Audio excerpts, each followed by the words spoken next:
Shalom, selamat pagi jemaat Tuhan. Berjumpa kembali dalam rangkaian doa 10 hari pencurahan Roh Kudus. Hari ini hari yang ke-6.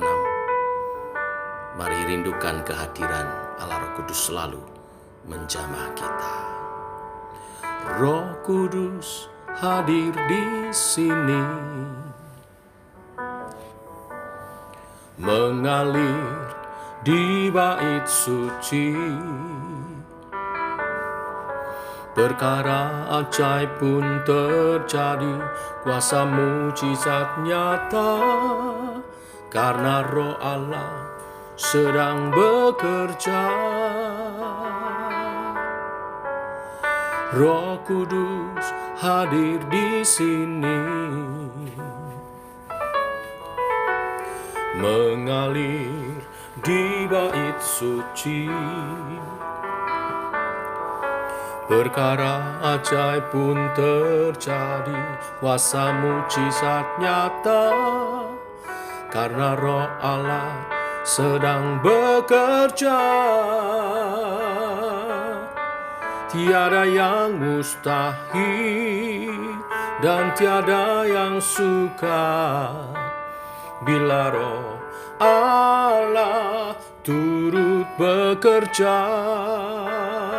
Tiada yang mustahil bagi orang percaya bila Roh Allah turut bekerja di antara kita.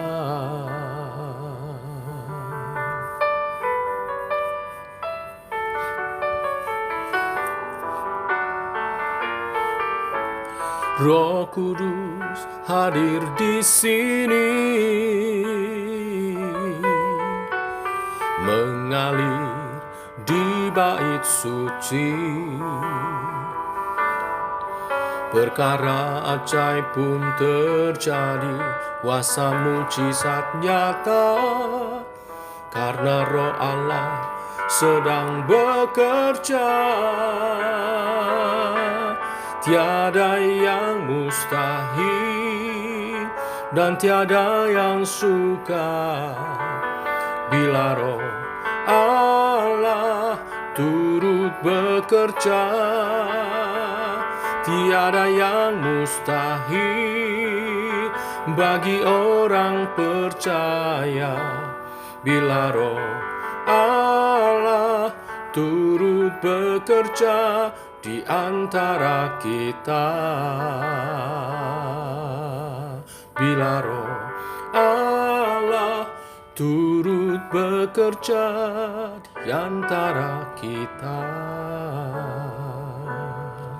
Bila Roh Allah turut bekerja di antara kita.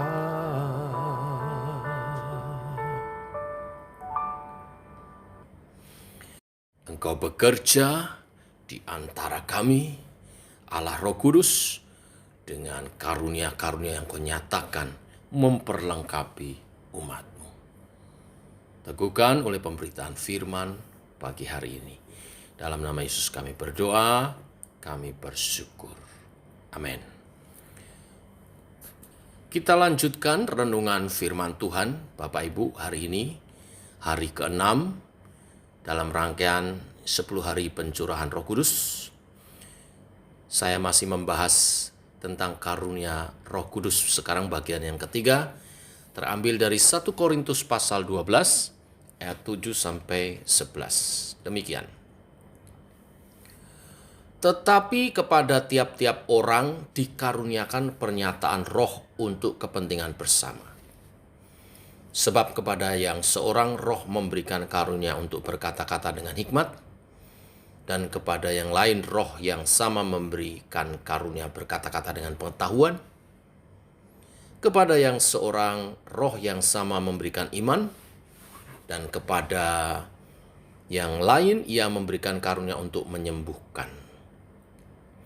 Kepada yang seorang roh memberikan kuasa untuk mengadakan mujizat, dan kepada yang lain ia memberikan karunia untuk bernubuat.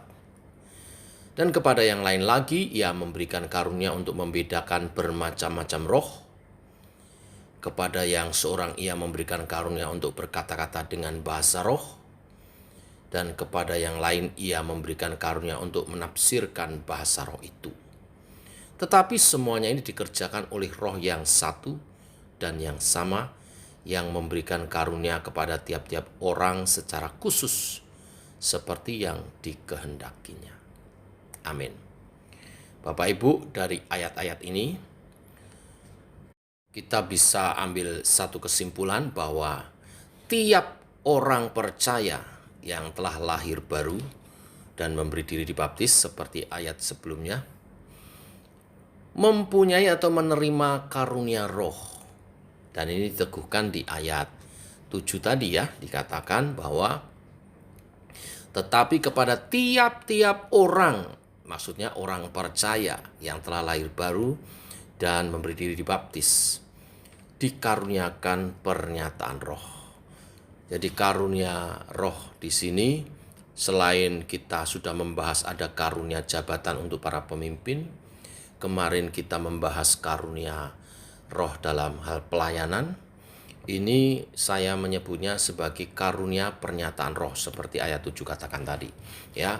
Tetapi kepada tiap-tiap orang dikaruniakan pernyataan roh. Nah, selain setiap orang yang telah percaya, lahir baru, bertobat dan memberi diri dibaptis menerima karunia-karunia roh, dari ayat-ayat ini juga kita bisa mengambil kesimpulan bahwa setiap orang Kristen mempunyai karunia-karunia yang berbeda. Artinya banyak karunia ini tidak selalu satu orang itu sama dengan yang lain. Karunianya bisa berbeda-beda. Ada yang memperoleh satu, ada juga yang memperoleh lebih dari satu. Tetapi karunia itu bisa berbeda-beda. Oleh sebab itu ada hal-hal yang tidak bisa kita lakukan, tetapi yang bisa dilakukan oleh orang percaya yang lain. Untuk itulah kita saling memperlengkapi. Dan hal ini makin menunjukkan perlunya kita bekerja sama satu dengan yang lain sebagai orang-orang percaya. Sekarang kita bahas satu demi satu. Dikatakan di ayat 8a, karunia untuk berkata-kata dengan hikmat dan karunia untuk berkata-kata dengan pengetahuan. Di King James Version diterjemahkan the word of wisdom. Dan untuk pengetahuan diterjemahkan the word of knowledge. Jadi memang dibedakan. Mengapa dibedakan? Apa yang membedakan? Nah, kata hikmat ini menunjuk kepada pelayanan pemberitaan Injil. Hikmat yang Tuhan beri untuk kita menyampaikan pemberitaan Injil. Sedangkan kata pengetahuan menunjuk kepada pelayanan pengajaran firman Tuhan. Saat kita mengajar firman Tuhan, Tuhan memberi karunia pengetahuan. Singkatnya, dalam pemberitaan Injil, agar Injil lebih mudah dipahami seseorang, kita perlu karunia hikmat untuk menyampaikannya. Sedangkan untuk mengajar pengajaran firman Tuhan, dalam kelas PA kita perlu karunia pengetahuan. Lalu yang kedua disebut di 9a, di ayat 9a, yaitu dengan karunia iman. Apa yang dimaksud dengan karunia iman? Yang jelas ini bukan berbicara tentang iman yang menyelamatkan, karena setiap orang yang telah percaya tentu telah memiliki iman yang menyelamatkan itu. Lalu iman yang bagaimana yang dimaksud? Saya lebih memberi pendekatan iman yang dicatat di Ibrani pasal 11. Ayat 32 sampai 40 saya baca buat Bapak Ibu. Dan apakah lagi yang harus aku sebut? Sebab aku akan kekurangan waktu apabila aku hendak menceritakan tentang Gideon, Barak, Simson, Yefta, Daud, dan Samuel dan para nabi yang karena iman telah menaklukkan kerajaan-kerajaan, mengamalkan kebenaran, memperoleh apa yang dijanjikan, menutup mulut singa-singa, memadamkan api yang dahsyat. Mereka telah luput dari mata pedang, telah memperoleh kekuatan dalam kelemahan, dan menjadi kuat dalam peperangan, dan telah memukul mundur pasukan-pasukan tentara asing. Ibu-ibu telah menerima kembali orang-orang yang telah mati, sebab dibangkitkan, tetapi orang-orang lain membiarkan dirinya disiksa dan tidak mau menerima pembebasan, supaya mereka peroleh kebangkitan yang lebih baik. Ada pula yang diejek dan didera, bahkan yang dibelenggu, dipenjara. Mereka dilempari, digergaji, dibunuh dengan pedang. Mereka mengembara dengan berpakaian kulit domba dan kulit kambing sambil menderita kekurangan, kesesakan dan siksaan. Dunia ini tidak layak bagi mereka. Mereka mengembara di padang gurun dan di pegunungan dan dalam gua-gua dan celah-celah gunung. Dan mereka semua tidak memperoleh apa yang dijanjikan itu. Sekalipun iman mereka telah memberikan kepada mereka suatu kesaksian yang baik. Sebab Allah telah menyediakan sesuatu yang lebih baik bagi kita. Tanpa kita, mereka tidak dapat sampai kepada kesempurnaan. Jadi, Bapak Ibu Saudara, menurut ayat-ayat ini, karunia iman ini sangat luar biasa ya Bapak Ibu Saudara sekalian.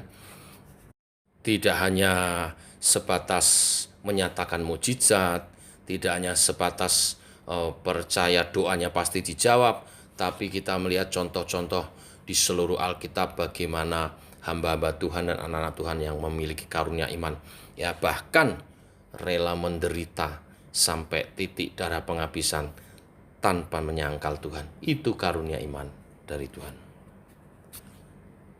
Selanjutnya yang ketiga, karunia kesembuhan di ayat 9b, yaitu karunia di mana kita mendoakan orang sakit dan orang sakit itu pasti sembuh, ya karena pengurapan yang daripada Tuhan.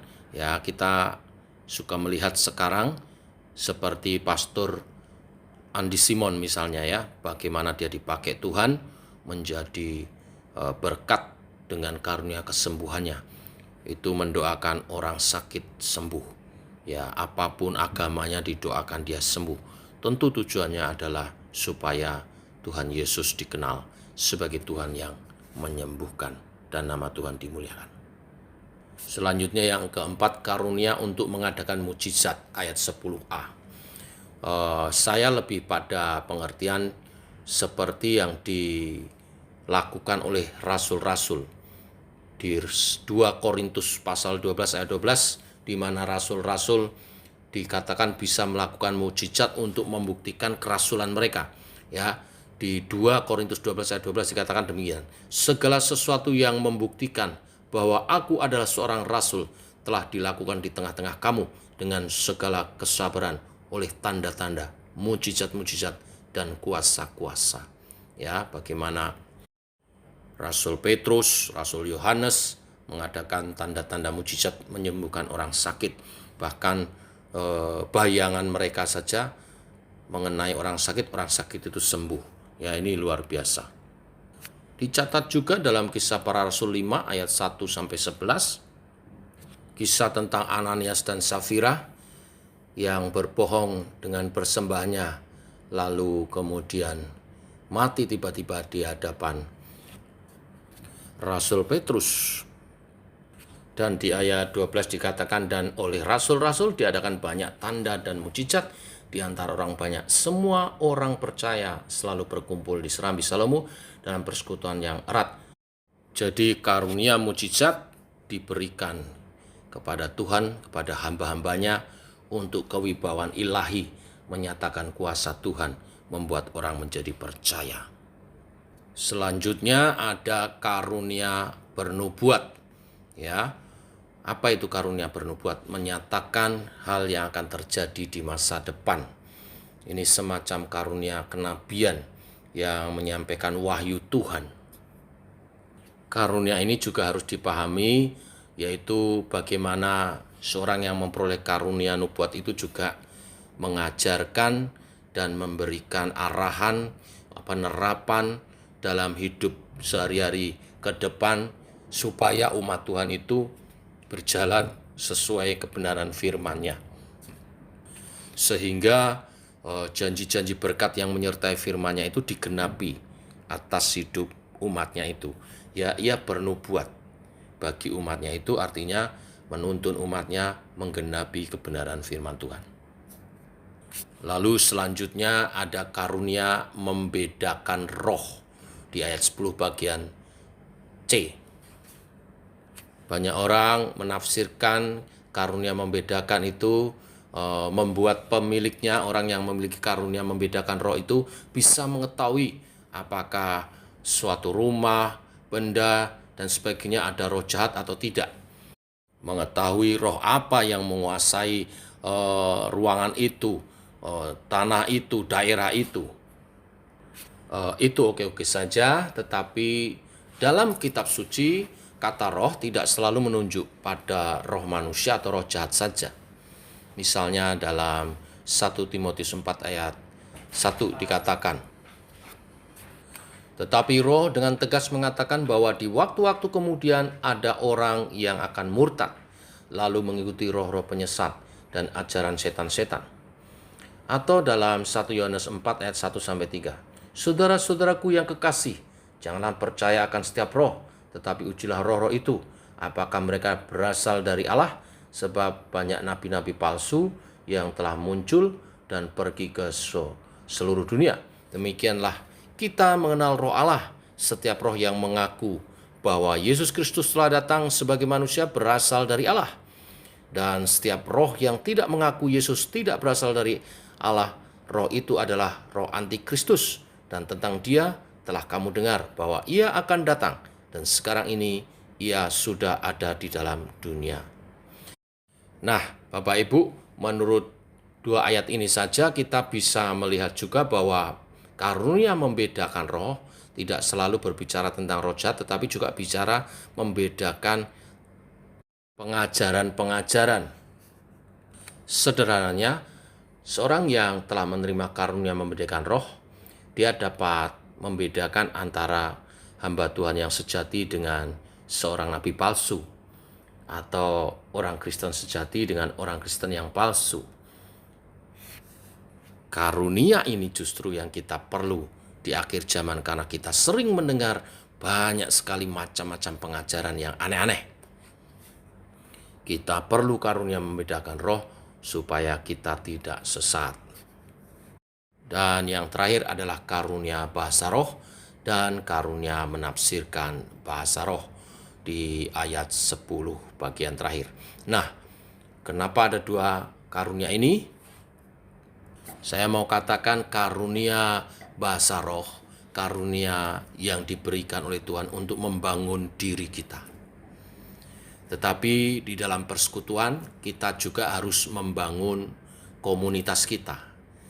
Dan ketika berbahasa roh, selain untuk membangun diri kita sendiri, kita juga membangun komunitas kita, maka Tuhan perlengkapi juga dengan karunia untuk menafsirkan bahasa roh. Karena kalau hanya bahasa roh itu sendiri, hanya diri kita pribadi, lepas pribadi yang dibangun. Tetapi ketika ada yang memperoleh karunia menafsirkan bahasa roh, maka bahasa roh itu bisa dimengerti dan itu membangun komunitas kita bersama-sama. Nah, saat kita berdoa, kita berbahasa roh, kita membangun diri kita. Tetapi bila Tuhan menghendaki komunitas itu dibangun melalui bahasa roh yang kita terima, Tuhan akan mengaruniakan juga seseorang yang dapat menafsirkan bahasa roh itu, sehingga dimengerti oleh komunitas yang hadir dan mereka semua dibangun di dalamnya. Nah, pesan yang terakhir, semua karunia ini diberikan oleh Roh Kudus sebagai pernyataan pribadinya dalam diri orang percaya, dengan tujuan membangun tubuh Kristus. Kalimat pernyataan roh juga membawa pesan kita tidak boleh sombong, karena itu adalah pernyataan Roh Kudus dalam diri kita, bukan karena apa yang kita miliki atau hebatnya kita. Maka segala yang dicurahkan Allah Roh Kudus dalam diri kita dikaruniakan, mari kita pakai dengan kerendahan hati untuk hormat kemuliaan dan membangun tubuh Kristus. Tuhan memberkati. Mari kita berdoa. Terima kasih Tuhan, Engkau berkarya dalam setiap pribadi kami. Dengan Engkau menyatakan pernyataan roh-Mu, memperlengkapi kami dengan karunia-karunia. Biar kami mempergunakan karunia ini untuk membangun tubuh Kristus, yaitu gereja-Mu. Allah Roh Kudus urapi setiap umatmu. Allah Roh Kudus pakai setiap umatmu. Biarlah tubuh Kristus gerejamu memuliakan engkau. Dengan karunia-karunia yang kau limpahkan, engkau nyatakan atas umatmu Tuhan. Di hari yang ke-6 pencurahan Roh Kudus ini, engkau makin melimpahkan karunia-karuniamu untuk tubuhmu makin memuliakan Tuhan. Makin bersatu, makin erat dibangun di dalam engkau. Berbuah-buah bagi kemuliaan namamu. Ini doa kami pagi ini. Dalam nama Yesus kami berdoa, kami bersyukur. Amin. Demikian doa pagi kita, saudara. Selamat pagi, selamat berjalan bersama dengan Roh Kudus. Salam sehat, tetap semangat. Shalom.